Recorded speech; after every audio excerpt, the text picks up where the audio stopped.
our subscribers, they will tell you how you can easily fix this error. So here you can see it, authentication error when you're using your Instagram. So why you see this error and how you can fix it. So mostly it happened because you just log out from your account, so you just need to log in into your account and just try again. So if it doesn't help you, you can also just try another way.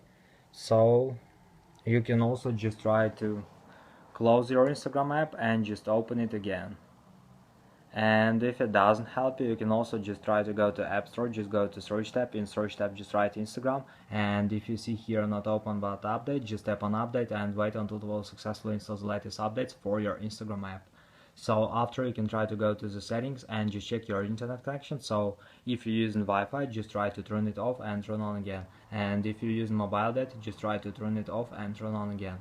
And also you can try to turn on airplane mode, wait for a second and just turn it off. So after, just go to the general, just scroll down, just tap on shutdown, slide to power off, wait for a second and just power on your phone again. So just simple restore your phone. And this is the way how you can also fix it. So thanks for watching, have a nice day, subscribe to my channel, click like, and goodbye.